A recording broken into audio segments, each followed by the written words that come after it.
ఇవాళ రాష్ట్ర ప్రభుత్వం తరఫున ఇందాకే మాట్లాడినటువంటి గౌరవ మంత్రివర్యులు కానీ గౌరవ ముఖ్యమంత్రి గారు కానీ ప్రధానంగా పీసీ ఘోష్ కమిషన్ యొక్క రిపోర్టును యథాతథంగా ప్రజలకు బయట పెట్టకుండా అందులో ఉండేటువంటి 650 పేజీలకు సంబంధించిన రిపోర్ట్ అని చెప్పబడేటువంటి దాని డాక్యుమెంట్లోని 4 అధికారులను నియమించి ఒక 65 పేజీలకు కుదించి ఆ 65 పేజీలను వదిలివేసి గత ప్రభుత్వం మీద కేసీఆర్ ప్రభుత్వం మీద నిందలు మోపడానికి చాలా తాపత్రయపడినట్లు కనిపిస్తుంది.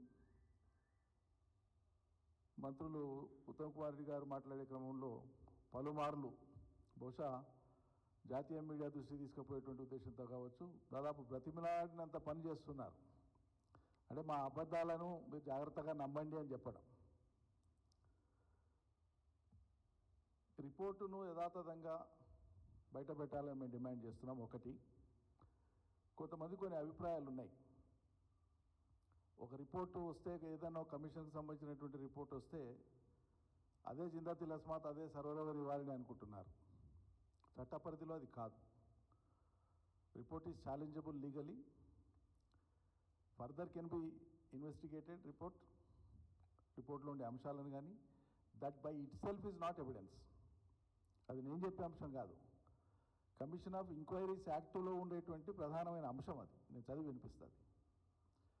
పైగా ఈ ప్రభుత్వం వచ్చినప్పటి నుంచి ఈ ప్రభుత్వం వచ్చే కంటే ముందు వాళ్ళు ఏం హామీలు ఇచ్చిండ్రో ఏం చేస్తామని చెప్పిండ్రో అవి ఏవి చేయకుండా ప్రజల దృష్టి మరల్చడానికి ఒక్కొక్క ఎన్నికలప్పుడు ఒకటి తీసుకొని వస్తారు.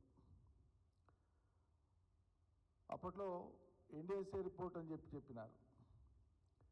అది వీగిపోయింది అనుకున్న తర్వాత ఇప్పుడు స్థానిక సంస్థల ఎన్నికలు వచ్చే ముందు కాళేశ్వరం కమిషన్ రిపోర్టును ముందుకు పెట్టి ప్రజల దృష్టినంతా మరల్చడానికి చేసినటువంటి ఒక గొప్ప ప్రయత్నం వాళ్ళేది తప్ప అది భంగపాటికే దారితీస్తుంది. ఎందుకంటే కొంచెం మనం లోతుల్లోకి పోవాలి, తద్వారా విషయం అర్థమవుతుంది. నేను రిక్వెస్ట్ చేస్తున్నా. తెలంగాణ అంటేనే నీళ్ళ కోసం పరితపించి నీళ్లు సాధించడం కోసం కృష్ణా గోదావరి జలాలను సాధించి ఒకనాడు దుర్భిక్షానికి, కరువుకు, వలసలకు, ఆత్మహత్యలకు నిలవైనటువంటి తెలంగాణ ప్రాంతం ఒక 4 దశాబ్దాల పాటు భయంకరమైనటువంటి దుర్భరమైనటువంటి జీవితాన్ని తెలంగాణ సమాజం అనుభవించింది.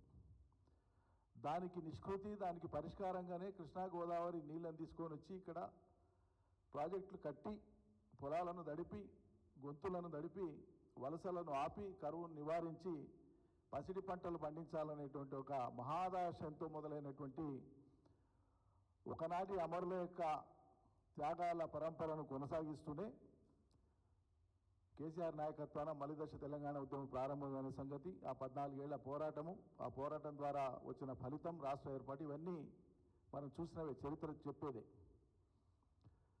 వీళ్ళే చక్కగా చేసి ఉంటే, వీళ్ళే తెలంగాణను ఆంధ్రాలో కలపకపోయి ఉంటే, ఆనాడు హైదరాబాద్ రాష్ట్రంగా ఉన్ననాడే ప్రతిపాదించిన ప్రాజెక్టులే కనుక పూర్తి కాబడి ఉంటే తెలంగాణకి శాపం ఉండేదా? ఇంత నరకయాతన తెలంగాణ అనుభవించేదా? అనుభవించిన మొత్తం దుర్భర జీవితానికి కారకులే మీరు కదా, కాంగ్రెస్ ప్రభుత్వమే కదా, ప్రధానంగా కాంగ్రెస్ ప్రభుత్వం. మళ్ళీ ఇప్పుడు ఫలితాలు వచ్చి ప్రజలకు మేలు జరుగుతుంది అనుకున్నటువంటి టైంలో ఏదో రకంగా ఇచ్చిన హామీలను నిలబెట్టుకోలేనటువంటి స్థితిలో ప్రజల దృష్టి మరల్చడం కోసం చేసేటువంటి ప్రయత్నాల్లో భాగమే కాళేశ్వరం మీద మొదటి నుంచి వాళ్ళు మాట్లాడుతూ వచ్చింది. కమిషన్ కూడా అందులో భాగమే. మేము కమిషన్ను నిర్వహించినటువంటి పీసీ ఘోష్ గారికి కానీ వారి వ్యక్తిత్వానికి కానీ మేము ఎటువంటి ఉద్దేశాలు ఆపాదించడం లేదు. కానీ ఎవరు ఎంతటి గొప్పవాళ్ళైనా, వ్యక్తులుగా ఎంత సచ్చీలురైనా వాళ్ళ పరిశీలన, వాళ్ళ సృజనాత్మకత, వాళ్ళు స్పృశించినటువంటి అంశాలు పరిపూర్ణంగా ఉన్నాయా లేదా, హేతుబద్ధంగా ఉన్నాయా లేదా, తర్కానికి నిలుస్తాయా లేదా ప్రశ్నించేటువంటి హక్కు ప్రతి పౌరుడికి ఉంటుంది. రేపు చట్టంలో కూడా అదే అంశాన్ని తప్పకుండా మేము తీసుకుంటాం. లీగల్గా ఏ అంశాలని పరిగణలోకి తీసుకొని ఉండవలసిండేనో కొత్త రిపోర్ట్ బయటకు వస్తే దాని మీద మళ్ళీ మేము రియాక్ట్ అవుతాం. ఇప్పుడు వాళ్ళు మాట్లాడిన మేరకు పరిమితమై చెప్తున్నాం. ప్రతిసారి వాళ్ళు కోట్ చేసి చెప్తున్నారు కాబట్టి. So all such things are questionable, all such things are debatable before judicial fora. అది తప్పకుండా జరుగుతుంది. వచ్చినప్పటి నుంచి చేసింది ఏంది? కమిషన్లు. ఎలక్ట్రిసిటీ మీద ఒక కమిషను, కార్ రేసింగ్ దాని మీద ఒక ఎంక్వైరీ, కాళేశ్వరం మీద ఒక కమిషను. ఇప్పుడు ఒకనాడు ఇదే కాంగ్రెస్ పార్టీ వెనక్కి తిరిగి ఆలోచన చేసుకుంటే ప్రజలకు కూడా అర్థమవుతుంది. గుర్తు చేస్తే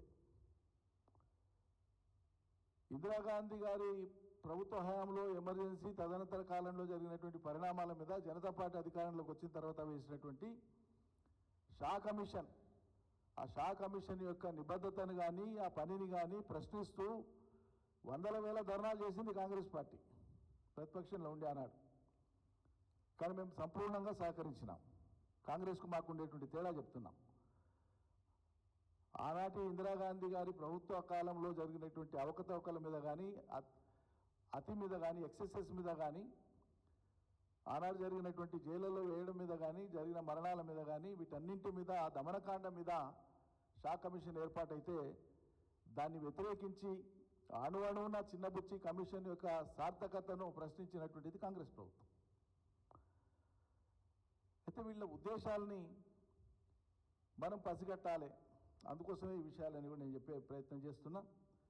ఎందుకు తెలంగాణ కోసం ఇప్పుడు ఇవాళ కడుపు మంట అంతా ఏంటంటే అసలు కృష్ణా గోదావరి నీళ్లను తెలంగాణ భూభాగానికి అవసరమైన మేరకు మీ కాలంలో మీరు మలిపి ఉంటే, పూర్తి చేసి ఉంటే ఆ ప్రక్రియను,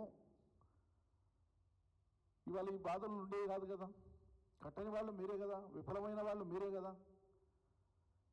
సమైక్య రాష్ట్రంగా కొనసాగినంత కాలం తెలంగాణలో అభివృద్ధి చెందినటువంటి ఇరిగేషన్ ఆయకట్టు ఎంత? తెలంగాణ వచ్చినాక మా ప్రభుత్వ హయాంలో కేసీఆర్ ప్రభుత్వంలో చేసింది ఎంత? లెక్కలు ఉన్నాయి కదా. అంటే మీ కాలంలో మీరు తలపెట్టలేంది, మీరు చెయ్యలేంది, మీరు విఫలమైంది, రాష్ట్రం దేవడమే మీకు అవమానకరం కాంగ్రెస్ పార్టీకి.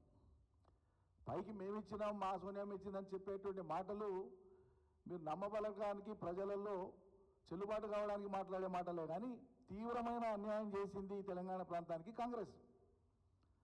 అన్యాయం చేసి సరిదిద్దేటువంటి క్రమంలో ఒక చేసి ఉండవచ్చు ఆఖరి నిమిషంలో, తప్పని పరిస్థితులలో తెలంగాణ ప్రజల యొక్క శక్తి ఏకమైనటువంటి తీరును చూసి తట్టుకోలేక రాజకీయంగా ఉనికి కోసం అని ఉండవచ్చు తప్ప కష్టాలు పెట్టిందే మీరు కదా, దుఃఖపెట్టిందే మీరు, దుర్భర పరిస్థితులు కల్పించిందే మీ పాలన.